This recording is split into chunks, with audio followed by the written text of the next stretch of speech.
और साथ ही साथ डिस्कस करेंगे कुछ PYQ जो काफ़ी इंपॉर्टेंट है। तो लेट्स स्टार्ट। सबसे पहले देख लेते हैं आज का एडिटोरियल क्या है। एडिटोरियल है डबल ट्रबल, यानी कि दुगनी परेशानी। मैं लिख देता हूँ यहाँ पे दुगनी परेशानी। किस बात की परेशानी है ये जब हम एडिटोरियल पढ़ेंगे तब आपको समझ में आएगा। इजी एडिटोरियल है, काफ़ी अच्छा एडिटोरियल है क्योंकि ये पॉलिटिक्स से रिलेटेड है और आपका इलेक्शंस कमीशन से भी रिलेटेड है। तो दोनों में जो कॉन्ट्रडिक्शन हो जाते हैं कभी कभी लेकर के, ठीक है, वोटर ID कार्ड को लेकर के, तो उसके ऊपर लिखा हुआ पूरा एडिटोरियल है। तो इसमें एक जैसे वर्ड मिलेगा, फ्लेक मिलेगा, ओवरब्लोन, ठीक है, ओवरब्लो होता है first form, raised, very vociferously, adequately, ये जो वर्ड है ना काफ़ी रिपीटेड है। जैसे कि अगर मैं बात करता हूँ यहाँ पे, जैसे प्राइमा फेसी तो खैर नहीं मिलता है पेपर में, अवर्ट मिल सकता है, प्रोफिलिंग मिल सकता है, मास्क मिल सकता है, क्या क्या मीनिंग होते हैं। तो लेट्स स्टार्ट। वो सारे वर्ड मैंने यहाँ लिख रखे हैं, देख लेते हैं कौन कौन से। पहला वर्ड है फ्लेक। फ्लेक का क्या मतलब होता है? फ्लेक का मतलब होता है आलोचना यानी कि विरोध। क्रिटिसिज्म बोल सकते हैं आप, अपोजिशन बोल सकते हैं, सेंसर बोल सकते हैं। ध्यान रखना इंपॉर्टेंट है, एक ये वाला इंपॉर्टेंट है एज वेल एज ये वाला भी इंपॉर्टेंट है। ओवरब्लोन का मतलब बड़ा चढ़ा करके प्रस्तुत किया हुआ कोई चीज या फूला हुआ, ऐसा भी बोल सकते हो। एग्जैजरेट जिसको हम कहते हैं, या इन्फ्लेटेड भी बोल सकते हैं, पॉम्पस भी बोल सकते हैं। ये भी वर्ड रिपीटेड है, काफी अच्छी बार आया हुआ है, कई बार आया हुआ है। रेज्ड का मतलब होता है उठाया हुआ, यानी कि कोई मुद्दा उठाना, कोई चीज बढ़ाया हुआ, ठीक है। लिफ्टेड बोल सकते हैं, एलिवेटेड बोल सकते हैं, इंक्रीज्ड बोल सकते हो आप। वोसिफरसली का मतलब होता है जोर जोर से या चिल्ला चिल्ला कर, स्पष्ट रूप से, लाउडली, वेहेमेंटली और फोर्सफुली बोल सकते हैं, ठीक है। ये काफी इंपॉर्टेंट वर्ड है। एडिक्वेटली का मतलब पर्याप्त रूप से, यथोचित जिसे कहते हैं, सफिशिएंटली, अप्रोप्रिएटली और सेटिस्फैक्टरीली। प्राइमा फेसी का मतलब प्रथम दृष्टि में या दृष्टाया में या पहली नजर में, यानी पहली बार में ही, जिसको हम कहते हैं। एट फर्स्ट साइट या अपेरेंटली, स्पष्ट रूप से भी बोला जा सकता है, या सीमिंगली भी बोला जा सकता है। एवर्ड का मतलब सत्यापित किया हुआ, पुष्टि की है, या असर्टेड है, डिक्लेयर्ड है, अफर्म्ड है। आगे देखिए नेक्स्ट वर्ड प्रूफलिंग। प्रूफलिंग का मतलब रूपरेखा तैयार करना, यानी वर्गीकरण करना, यानी क्लासिफिकेशन, कैटेगराइजेशन बोल सकते हो आप, एनालाइजिंग बोल सकते हो, आइडेंटिफाइंग बोल सकते हो। मास्क का मतलब मुखौटा होता है, छिपाना भी इसका मतलब होता है, ध्यान रखना। जैसे कि अभी कोविड के बाद काफी ट्रेंडिंग में आ गया मास्क लगाना। डिसगाइज बोल सकते हो, कंसील बोल सकते हो, कवर बोल सकते हो। ये सारे वर्ड हैं, रिपीटेड है। अब कौन से ज्यादा अक्सर पूछे गए एग्जाम टाइम में वो हम देख लेते हैं भाई। जैसे कि क्रिटिसिज्म तो है ही है, सेंसर काफी बार पूछा जाता है, जैसे कि एग्जैजरेटेड है, पॉम्पस है, ठीक है। रेज्ड तो कॉमन वर्ड है, काफी बार पूछा गया है, तो ठीक है, ध्यान रखना। क्लियर। वोसिफरसली भी कई बार पूछा गया है, आप देखिए उठा करके। वेहेमेंटली भी पूछा गया है, ठीक है। एडिक्वेटली तो बहुत ही नॉर्मल वर्ड है और पूछा भी जाता है। सफिशिएंटली, ठीक है, और सेटिस्फैक्टरी तो कॉमन है। अप्रोप्रिएटली, ठीक है। ये प्राइमा फेसी नहीं पूछा जाता है, अपेरेंटली मालूम होना चाहिए, बट अवर्ड का मतलब होता है असर्ट, डिक्लेयर्ड, अफर्म्ड। जैसे कि प्रूफलिंग का काफी बार पूछा गया है, कैटेगरिंग या आइडेंटिफाइंग, एनालाइजिंग, ये तीनों ही वर्ड आपको पता होना चाहिए। मास्क का मतलब कंसील होता है। डिस्गाइज बहुत बार पूछा गया है, इंपॉर्टेंट वर्ड है, मैं यहाँ नोट भी कर देता हूँ, ठीक है। ये इंपॉर्टेंट वर्ड है। वैसे तो जितने भी हाईलाइटेड है सारे इंपॉर्टेंट वर्ड है। इसका नोट कीजिए, PDF जाकर के टेलीग्राम से लीजिए और इसे देखिए, सॉल्व कीजिए, लिख लीजिए, नोट्स बनाइए, ठीक है। मेरे पास बहुत सारी नोटबुक ऐसी हैं बनी हुई जो आज भी मैं उन्हें रिवाइज करता हूँ, ठीक है। PYQ की अगर मैं बात करूँ तो ये सारे PYQ हैं। वन वर्ड सब्स्टिट्यूशन है, ठीक है, और वही है मैंने यहाँ पे कराने वाला हूँ आपको। 1000 प्लस होने वाले हैं, ठीक है। उसके बाद ईडीएम, कोई नहीं बचेगा, ठीक है। एक दिन में 5-6 क्वेश्चन करोगे ना तो आप ये समझिए आपका क्वेश्चन देखने को मिलेगा ही आपके एग्जाम में, ठीक है। अ माइल्ड या indirect expression substitute for an offensive और हार्श वन। एक माइल्ड तरीके से जब हम बोलते हैं तो हम क्या बोलते हैं, पहले तो समझिए। ये सारे वर्ड मैं आपको एक्सप्लेन कर देता हूँ। यूफेमिज्म, यूफेमिज्म का मतलब होता है एक सॉफ्ट लैंग्वेज। क्या होता है?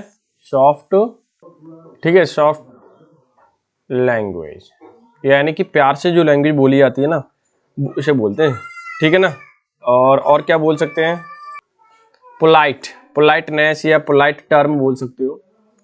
पोलाइट, LITE, लिखा नहीं आ रहा, ठीक है। पोलाइटनेस भी बोल सकते हो। ट्रूज्म, ट्रूज्म क्या वर्ड है, किसी को पता है? चलो कोई बात नहीं, मैं बता देता हूँ। ट्रूज्म का मतलब है कि प्लैटिट्यूड, जो पहले से ही सिद्ध हो एक तरीके से, ठीक है। और क्लीशे बोल सकते हैं, ये इसका प्रोनाउंसिएशन जरूर देखना, ठीक है। क्लीश है, पहले से ही ओवररेटेड हो या कहा हुआ हो, जिसको हम प्लैटिट्यूड बोल दीजिए, ठीक है, पहले से ही प्रूव्ड हो, या ओबियस, हाँ ओबियस भी बोल सकते हैं, ओबियस, ठीक है। फेवरेटिज्म, फेवरेटिज्म ये तो खैर नॉर्मल सा है, जिसको हम बायसनेस बोल सकते हैं या बायस बोल सकते हो, पक्षपात या फेवर करना।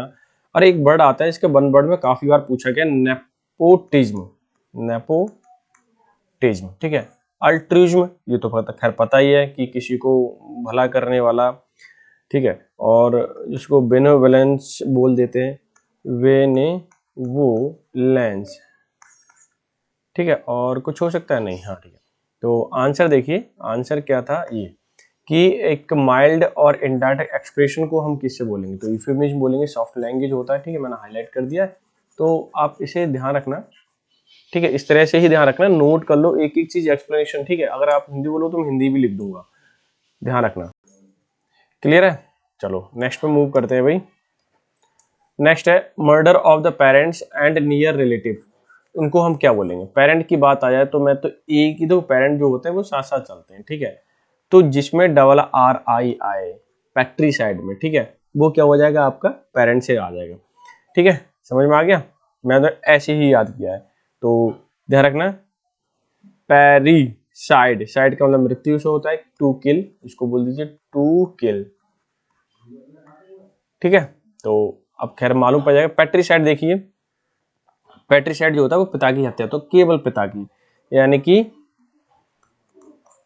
पिता की हत्या। आप बता देना कि हिंदी में लिखा करो या इंग्लिश में, जैसे आप कंफर्टेबल हो वैसे, ठीक है। या फादर किलिंग, ठीक है, ऐसे बोल सकते हो, फादर किलिंग। अच्छा, पैरिसाइड तो माता पिता की हत्या हो गई, माता पिता की हत्या, ठीक है। अच्छा, दूसरा है मैट्री, मतलब माँ से होता है, साइड का मतलब किल होता है, ध्यान रखना, साइड का मतलब किल होता है हमेशा, तो माँ की हत्या, ठीक है, यानी कि मदर किलिंग। होमिसाइड का मतलब है मानव से, क्या है, मानव से, मानव हत्या, क्लियर है, ठीक है। तो हम क्या बोल सकते हैं, मैन स्लॉटर, मैन SLAUGHTR, ठीक है, क्लियर हो गया। तो आंसर तो खैर पता ही चल गया होगा, इसमें कोई दिक्कत नहीं, इजी क्वेश्चन था, तो ठीक है, सेकंड पार्ट आपका क्या हो जाएगा, आंसर हो जाएगा, ठीक है। नेक्स्ट में मूव कर लेते हैं भाई। Animal who live in heard, heard समझते हैं आप, हर्ड का मतलब तो ग्रुप, ठीक है, झुंड, ग्रुप, ग्रुप या झुंड के लिए बोलते हैं। अब देखिए ये चार ऑप्शन है, चारों को मैं एक्सप्लेन कर देता हूँ। सोशिएबल, सोशिएबल का मतलब है सामाजिक तौर पे मिलनसार हो, थोड़ा सा फ्रेंडली हो, उसी को तो बोलते हैं, वही तो सोशिएबल होगा, ठीक है। और क्या हो सकता है, आउट गोइंग वगैरह, चलो रहने दो, इतना ही काफी है, फ्रेंडली, ठीक है। ग्रेगेरियस, ग्रेगेरियस मतलब जो झुंड में रहते हैं, वो भी मिलनसार होता है, मिलनसार बोल दीजिए, ठीक है, मिलनसार, झुंड में रहने वाला, ठीक है। या सोशल बोल सकते हो, ठीक है, सोशल, क्लियर है। अच्छा, और दूसरा है कार्निवोरस, तो कार्निवोरस जो होता है वो होता है मांसाहारी से, जो मीट खाता है, ठीक है, मांसाहारी, ठीक है, या मीट ईटिंग। नेक्स्ट है सोशल, अच्छा, सोशिएबल और सोशल बात एक ही है लगभग, ठीक है, तो ये भी फ्रेंडली हो जाएगा। अब अगर आप देखें तो यहाँ पे लगभग सिमिलर सिमिलर है, लेकिन अब क्वेश्चन को हम दोबारा से पढ़ते हैं और देखते हैं। एनिमल हु लिव्स, किसकी बात की गई है, एनिमल की, तो सोशल एनिमल तो नहीं हो सकता, ठीक है, सोशल ये भी नहीं हो सकता, ठीक है। तो भाई सोशल इंसान होता है और सोशलेबल या सोशल इंसान से रिलेटेड होगा।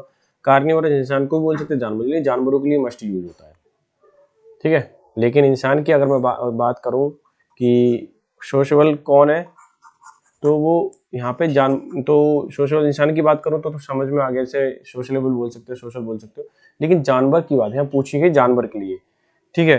तो जानवर कौन सा हो सकता है, अब आप इसमें बताइए।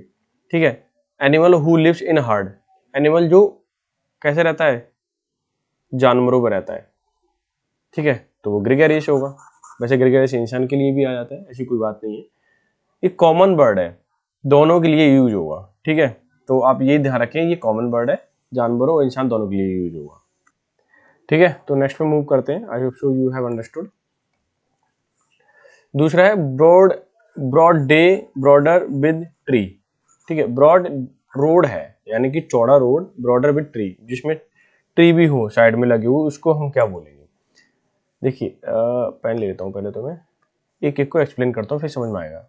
ठीक है, बॉर्डियर, बॉर्डियर का मतलब होता है कि जो एक, आपने रेलवे पे देखा है शयन रूम, शयन रूम या गृह या कमरा, ठीक है, उसके लिए बोलते हैं। तो ये प्राइवेट के लिए होता है एक तरीके से, प्राइवेट रूम बोल दीजिए आप। ठीक है, बोल्डवार्ड ये क्या होता है, एक ये बोलते हैं जो सड़क चौड़ी होती है ना, उसके लिए बोलते हैं, यानी कि मुख्य सड़क के लिए भी बोल सकते हैं। ठीक है, मुख्य सड़क, चौड़ी सड़क वही होगी मुख्य, मुख्य सड़क। ठीक है, अच्छा हाईवेज को बोल देते हैं। अब अवेन्यू देखिए, अवेन्यू तो आपने देखा होगा, अवेन्यू अक्सर आप देखोगे जब पॉज एरिया होता है, रेसिडेंशियल है, तो वहाँ पे काफी चौड़ी सड़क होती है और पास में क्या होते हैं, ट्री भी होते हैं, तो उसके लिए हम अवेन्यू बोलते हैं, पेड़ों से घिरा हुआ मार्ग, पेड़ों से इरेजर घिरा हुआ मार्ग या रास्ता। ठीक है, फैकेड, फैकेड का मतलब मुखौटा, ये तो पढ़ा होगा आपने। ठीक है, मुखौटा यानी कि जिसको हम बोल सकते हैं फ्रंट साइड। ठीक है, और एक्सटीरियर भी बोल सकते हो। ठीक है, अगर आप यहाँ चेक करें आंसर को, तो आप देखेंगे कि अवेन्यू ही इसका आंसर है, क्योंकि हमसे ये पूछा गया और ब्रॉड रोड, एक चौड़ा रास्ता, बोर्डेड विद ट्री, जो ट्री से घिरा हुआ हो, पेड़ों से घिरा हुआ हो, उसे हम क्या बोलेंगे, उसे हम बोलेंगे अवेन्यू। ठीक है, ये नए वर्ड है। ठीक है, शायद आपको नहीं पता हो, लेकिन अब पता चल गए। Violation of something Holi and sacred, यानी कि पवित्र चीजों, होली का मतलब पवित्र होता है, सैक्रेड का मतलब पवित्र होता है, पवित्र चीजों का उल्लंघन करना। ठीक है, उनको हम क्या बोलते हैं। एक वर्ड है पहला प्रोफैनिटी। प्रोफैनिटी क्या हुआ, प्रोफैनिटी का मतलब एक अभद्र भाषा के लिए इस्तेमाल होता है ये वर्ड, अभद्र भाषा। ठीक है, यानी ब्लास्फेमी तो सुना होगा तुमने। ठीक है, ब्लास्फेमी ये तो कॉमन वर्ड है, और क्या बोल सकते हैं, चलो यही है, बहुत तो याद नहीं आ रहा। सेडिटेशन ये भी खूब आपने याद किया होगा, राजद्रोह जिसको बोलते हैं, यानी कि राजद्रोह, यानी कि रिवेलियन, रिवेल करना,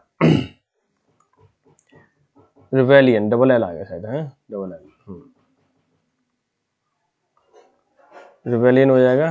ठीक है, रिवेलियन, और कल ही बताया था इंसर्जेंसी या इंसर्जेंट। ठीक है, इंसर्जेंसी लिख दो यहाँ पे। सैक्रिलेज, सैक्रिलेज का मतलब होता है बहुत ही पवित्र, यानी सैक्रेड से बना हुआ है, ये ध्यान रखना, या होली से बना हुआ है। ठीक है, अच्छा नहीं नहीं नहीं, मुझे शायद कुछ, बस ये सैक्रिलेज पवित्रता भंग करने से है। ठीक है, तो ये नहीं हो सकता, पवित्रता भंग करने से, पवित्रता भंग करना, इस तरह से है। ठीक है, तो ये भी ब्लास्फेमी हो जाएगा फिर तो। ठीक है, अभी ठीक है, अब ठीक है, पहले गलत हो गया था। ठीक है, वो सैक्रेड चीज को उसका उल्लंघन करना वो था। सिलेंडर, सिलेंडर का मतलब होता है एक तरीके लांछन लगाना, लांछन, जैसे कि मान हानि इसको बोल देते नॉर्मली, मान हानि। ठीक है, तो डिफेमेशन बोल सकते हैं, डिफेमेशन। अब आप देखिए इसमें अगर मैं टिक करता हूं इसे, तो क्या हो जाएगा, सैक्रिलेजी हो जाएगा। क्यों, क्यों पवित्र चीजों का क्या करना, उल्लंघन करना। वैसे अभद्र ये भाषा के लिए आता है, ये बात ध्यान रखना, इसलिए ब्लास्फेमी तो है, लेकिन उतना अप्रोप्रिएट आंसर नहीं है। ठीक है, तो सैक्रिलेज अगर दोनों में प्रोफेनिटी और सैक्रिलेज आ गए, तो सैक्रिलेज ही लगा है। ठीक है, तो ये लास्ट क्वेश्चन था। आई hope so you have understood well each and every word. अगर आप चैनल सब्सक्राइब नहीं किया तो कर दीजिए, लाइक भी कर दीजिए, टेलीग्राम पे भी जाइए, इंस्टा पे इसलिए जाइए ताकि आप इंग्लिश से रिलेटेड चीज़ें, वोकैब जो डेली यूज में, डेली वर्ड बोले जाते हैं कन्वर्सेशन में और यूज किए जाते हैं, तो उनको बहुत ही अच्छे से मैं बताने वाला हूँ। ठीक है, चलो थोड़ा सा एडिटोरियल देख लेते हैं ताकि चीज़ें क्लियर हो पाए। मैं सबसे पहले पेन का कलर चेंज कर देता हूँ ताकि वो विजिबल हो। कह रहे डबल ट्रबल यानी कि दुगनी परेशानी, आधार सीम्स डिफॉल्ट बैट, आधार ऐसा प्रतीत होता है, सीम्स का मतलब प्रतीत होना, क्या होना, प्रतीत होना या दिखना, प्रतीत होना। डिफॉल्ट, डिफॉल्ट का मतलब एकदम बेसिक फॉर्म में, ठीक है। बैट ये शर्त लगाता है, दाव लगाता है रिस्ट्रिक्ट का, रिस्ट्रिक्ट होने का यानी प्रतिबद्ध होने का, कि वही प्रतिबंध हो गया है, जा नहीं सकते या कर नहीं सकते। अब वोटर को, ठीक है, रोकने के लिए ये आधार क्या है, ऐसा प्रतीत होता है, दाव लगा रहा है कि हाँ रोका जा सकता है। टू वन पोलिंग लोकेशन, की आधार कार्ड से एक ही जगह व्यक्ति को रोका जा सकता है, दूसरी पोलिंग पे नहीं जा सकता। ठीक है, ध्यान समझ में आ गया। यहाँ पे बैट का क्या मतलब है, दावा करने से, दावा करना, और रिस्ट का मतलब है, रिस्ट्रिक्ट का मतलब रोकना। तो क्या हुआ, आधार सीम्स, आधार ऐसा प्रतीत होता है कि ये डिफॉल्ट ही है, एक मेन आईडी है, मेन कार्ड है जो दावा करेगा रोकने का, किसको, वोटर को, कहां पर, एक पोलिंग स्टेशन पर ही। ठीक, तो आधार क्या हो गया, आपका सब्जेक्ट हो गया, सीम आपकी मेन वर्ब हो गई, ठीक है, बाकी ये फ्रीज हो गया। ठीक है, कितनी भी जोड़ती है आप, यहां तक समझ में आ गया। अच्छा, अब हम देख लेते हैं नेक्स्ट वन क्या कहता है, द इंटेग्रिटी यानी कि अखंडता, ईमानदारी, ठीक है, एक तरीके से इंसानियत। The integrity of electoral system of India, जो इंटेग्रिटी है किसकी, इलेक्टोरल सिस्टम ऑफ इंडिया की, इज डिपेंड, वो किस पे डिपेंड है, डिपेंड अपॉन कॉन्फिडेंस, वो भरोसे पे डिपेंड है भाई, reposed in it by prospective voters. Prospective का मतलब होता है जो भावी है, एक तरीके से जो कोई काम करने वाले हैं, ठीक है, वोटर्स यानी वोट देने वाले, एंड पार्टिसिपेटरी, पार्टिसिपेटरी जो भाग लेते हैं, भाग लेने वाले,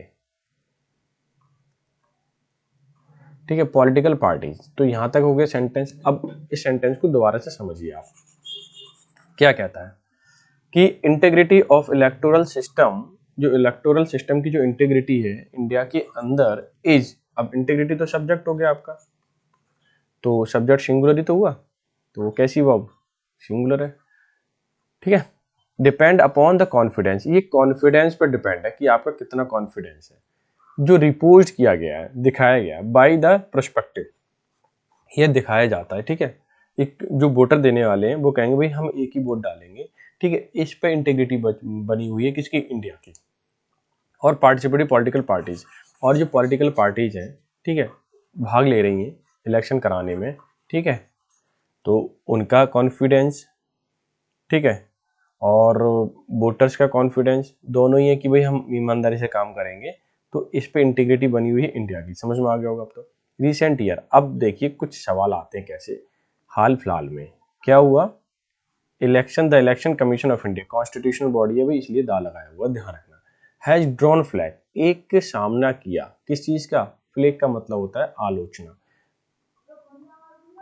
किसका, आलोचना का, कहां पर, ओवरब्लोन, फ्रॉम ओवरब्लोन मतलब बड़ी गुस्सा में, गंभीरता से, डिजर्व्ड रीजंस, उसके रीजन भी डिजर्व करता है, अगर आलोचना कर रहे हैं लोग, ठीक है, तो ये डिजर्व भी करता है, ठीक है, इलेक्शन कमीशन की, कैसी, फ्रॉम पॉलिटिकल पार्टी, ये सब आलोचनाएं मिली है, कहाँ से मिली है, पॉलिटिकल पार्टी से, civil society activist, civil society यानी नागरिक जो है, कार्यकर्ता जो है, उनसे, कंसर्न अबाउट ट्रेंड, कि भाई जो कंसर्न है उनका चिंता का विषय है, किस चीज का, ट्रेंड जो चल रहा है in Indian democracy, Indian democracy के अंदर जो ट्रेंड चल रहा है उस ट्रेंड के अकॉर्डिंग क्या है, क्रिटिसिज्म झेलना पड़ा इलेक्शन कमीशन ऑफ इंडिया को, उसका वैलिड रीजन भी है।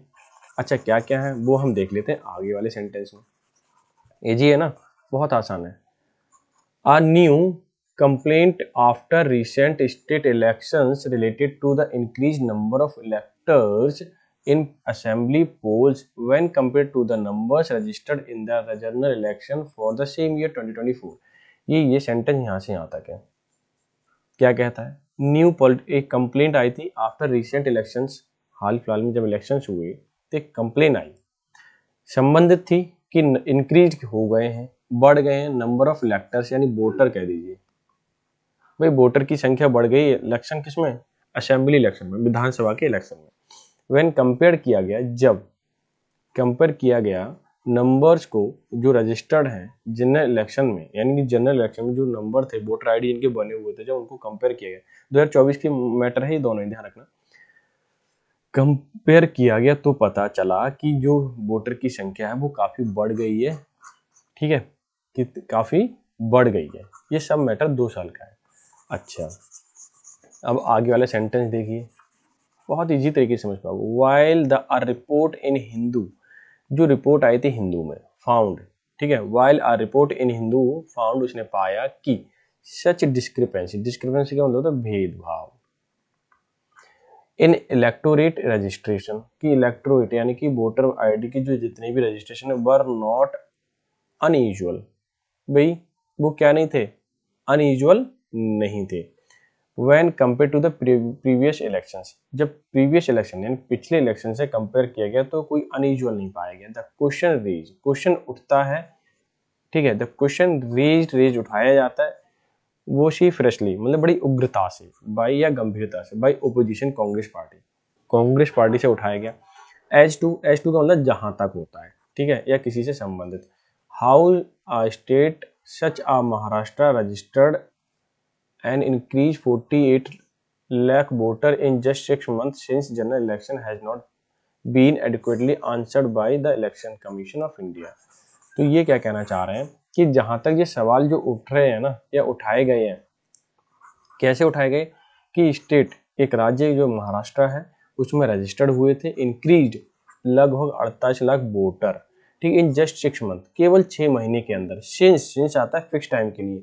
General election has not been adequately answer, जब से इलेक्शन हुए ना, और general election has not been adequately, कोई जनरल इलेक्शन जो हुए उन्होंने पर्याप्त रूप से आंसर भी नहीं दिया by the election commission of India, यानी कि जो जनरल हुए थे इलेक्शन यानी कि लोकसभा के, ठीक है, फिर इलेक्शन कमीशन से पूछा गया भाई 6 महीने या जो भी है, इतनी जल्दी इतनी संख्या कैसे बढ़ गई, तो proper election commission of India answer नहीं दे पाया। इसी वजह से क्या झेलना पड़ा ना, फ्लैग झेलना पड़ा, किससे, सिविल सोसाइटी एक्टिविस्ट से और पॉलिटिकल पार्टी से। अच्छा देखते हैं, along with election commission disclosure, disclosure का मतलब होता है खुलासा, कि इसके जो खुलासा हुआ कि the nature of registration allowed for different electors, की जो नेचर है, प्रकृति है, कि डिफरेंट अलाउ कर दिया गया, डिफरेंट, ठीक है, allowed for different electors to have same electors photo identification card number, has allowed opposition party particularly Trinamool Congress and raise questions about credibility of the registration process. यहाँ तक है कि भाई सबसे बड़ी दिक्कत ये थी कि अलॉन्ग विद, यानी कि उसके साथ साथ इलेक्शन कमीशन ऑफ इंडिया का जो खुलासा हुआ कि जो नेचर है रजिस्ट्रेशन करने का, उसे अलाउ कर दिया गया था डिफरेंट इलेक्टर्स को, कि भाई डिफरेंट इलेक्टर्स जो हैं, ठीक है, कि एक ही फोटो आईडी कार्ड जगह जगह दूसरी जगह भी वो यूज करके आप रजिस्ट्रेशन करा सकते हो। क्लियर। अब पर्टिकुलरली हम बात करें अपोजिशन पार्टी से, तृणमूल कांग्रेस है, उसने क्वेश्चन उठाए to raise questions about credibility of registration process, कि जो रजिस्ट्रेशन प्रोसेस है उसकी क्रेडिबिलिटी क्या है, मतलब एक ही व्यक्ति को तुम एक ही फोटो आईडी से दूसरी जगह भी रजिस्ट्रेशन करा सकते हो, वहां का भी वो एक तरीके से वोट डाल सकता है दूसरी जगह पे, ठीक है। व्हाट इज वरीसम, चिंता योग या चिंताजनक क्या है, is possibility to elector voting across state, कि राज्य के अंदर वोटिंग कहीं भी कर सकता है, फिर तो वो अगर दूसरी जगह रजिस्ट्रेशन है तो वहां भी कर सकता है। ये बड़ा चिंता का विषय है, ठीक है, समझ में आ गया। अच्छा आगे देखिए, प्राइमे फेसी, मुख्य बात, यानी सबसे पहली दृष्टिकोण में डिस्क्रिपेंसी मतलब भेदभाव, एक तरीके से election photo identity card numbers which the election commission of India has averred that it will rectify by updating the number in its voter database to make them unique is not problematic। यानी कि election commission of India बोल रहा है कि ये photo identity card है, इसको हम ना डेटाबेस में बदल करके इसका नंबर बदल देंगे, तो ये बड़ी बात नहीं है, लेकिन पार्टीज कैसे मानेंगी आपकी बात, ठीक है। Even if EPIC number is share with the different voters, अगर दूसरे वोटर को भी शेयर कर दिया गया, they can only vote with their verified IDs, और वो वेरीफाइड आईडी जो भी है मतलब आधार कार्ड वगैरह उसके साथ ले करके क्या कर लेंगे, वोट डाल देंगे। येट यानी कि अभी भी the larger problem of possibility of the voter having multiple EPIC number across the different state calls the process is question. कि भाई सबसे बड़ी प्रॉब्लम क्या है, सबसे बड़ी प्रॉब्लम ये है कि संभावना है कि वोटर आईडी है multiple number across the different state की मल्टीपल नंबर है, ठीक है। कॉल्स द प्रोसेस क्वेश्चन, अब यही ये प्रोसेस जो है क्वेश्चन जो है, ठीक है, उठता है कि किस हिसाब से आप नंबर दे रहे हो उन्हें। अगर एक नंबर दो लोगों को हो गया, शेयर हो गया, फिर क्या होगा। फॉर एग्जाम्पल की बात करें, एग्जाम्पल तौर पे समझने की कोशिश करना, माइग्रेंट, एक माइग्रेंट ऐसे आपके गांव में कोई व्यक्ति रहता है, वो दिल्ली जाकर रहने लगा। जैसे कि migrant vote can in the particular state of residence in his her home state, कि अगर कोई जैसे मान लीजिए आप उत्तर प्रदेश से, उत्तर प्रदेश में वोट दे सकते हो। अब वो दिल्ली जाके रहने लगा, ठीक है। Election are held in the close succession, कि उसके बाद ही इलेक्शन हुआ। As there is a good possibility, यानी अच्छी पूरी संभावना है of duplicate EPIC number remaining in the database, की संभावना है कि तुरंत ही डेटाबेस, जो डेटाबेस है वोटर्स का, उसमें नंबर उसका रह जाए। इतनी जल्दी कुछ नहीं होता, डेटाबेस चेंज करने में दिक्कत आएगी ना फिर। अच्छा, the most effective solution would be link to Aadhaar number biometric verification for voting. बोला सबसे अच्छा जो उपाय ये है, इफेक्टिव सॉल्यूशन जो है, कि आप वुड बी लिंक कर दिया जाए आधार कार्ड को बायोमेट्रिक वेरिफिकेशन के साथ, यानी कि बायोमेट्रिक भी हो जब वोटिंग डाली जा रही है। But this is not a full proof, ये कि ये फुल प्रूफ नहीं है Aadhaar card. Aadhaar purpose is to identify the resident, Aadhaar का पर्पज इतना है कि वो रेसिडेंट है, यहाँ वो रह रहा है, ठीक है, यहाँ का निवासी, ये कोई गारंटी नहीं है। नॉट सिटीजन, कोई वो सिटीजन नहीं है, वहाँ का नागरिक नहीं है, वो बस रह रहा है, माइग्रेंट भी तो है वो। would have to be supplement by another proof for voting eligibility, कि आपको सप्लीमेंट के रूप में दूसरी अनदर प्रूफ देना पड़ेगा वोटिंग एलिजिबिलिटी के लिए। Second, Aadhaar number on electoral rolls could result misuse, की आधार नंबर है इलेक्टोरल रोल्स जो प्रोवाइड कराए जाएंगे, ठीक है, वो उसका मिसयूज हो सकता है। सच एज प्रूफिंग, ठीक है, election commission of India mask, और इलेक्शन कमीशन ऑफ इंडिया छिपा सकता है। When it roll are made available to political parties, और जब पॉलिटिकल पार्टीज को इलेक्शन के दौरान एक डेटा दिया जाता है, लिस्ट दी जाती है, ठीक है, तो उसमें भी गड़बड़ी हो सकती है। बिसाइड्स, इसके अलावा biometric verification deduplication should be supplement with the clear alternative identification verification, की deduplication should be supplement, की एक डुप्लीकेट कॉपी भी होनी चाहिए, क्लियर अल्टरनेटिव हो, ठीक है, आइडेंटिटी वेरिफिकेशन हो जाए उसका, यानी कि उसकी पहचान हो जाए, ठीक है, सत्यापन हो जाए उसकी आइडेंटिटी का, ताकि दिक्कत ना हो, कोई एक पर्सन दो जगह वोट ना डाल दे। As the former has the potential excluding the genuine voters, कि पहले ऐसा हो चुका था कि जेन्युइन वोटर भी एक्सक्लूड हो गए थे बिकॉज ऑफ टेक्नोलॉजिकली फेलियर, कि पहले टेक्नोलॉजिकली इतने स्ट्रॉन्ग नहीं थे, इसलिए ऐसा हो गया।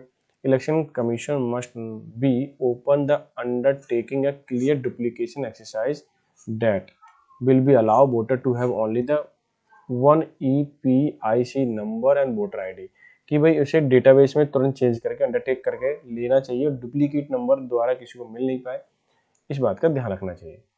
With eligibility vote only in their area of residence, कि ताकि वो एक ही जगह वोट डाल पाए जहां वो रह रहा है, किस जगह का है ये जरूरी नहीं है, यानी कि एक ही वोटर आईडी होना चाहिए, एक ही डेटाबेस में होना चाहिए, रेसिडेंस हो सकता है बदल जाए, कोई फर्क नहीं पड़ता, बट सिटीजनशिप जहाँ की है, मान लीजिए उत्तर प्रदेश की, तो उत्तर प्रदेश का ही रहे वो, रेसिडेंस कहीं का भी है, तो कुछ ऐसा इंतजाम होना चाहिए। तो ये क्वेश्चन थे, ये बुकैप थी, आई hope so you have understood well, easy था, कोई टफ नहीं है, बहुत ही ज़्यादा अंदर डिटेल में मत जाइए, आप केवल पढ़िए। अगर आपको, क्योंकि आंसर ही तो करना है, तो ये सारी जो बुकैप है ना, आप इसे नोट डाउन कीजिए, पढ़िए, ठीक है, और फिर हम लोग मिलेंगे नेक्स्ट सेशन में। तब तक के लिए बाय बाय, टेक केयर, और जो मैं कम्युनिटी में क्वेश्चन डालता हूँ उसे जरूर टैकल कीजिए, शेयर कर दिया करो, ठीक है, हैव अ गुड डे।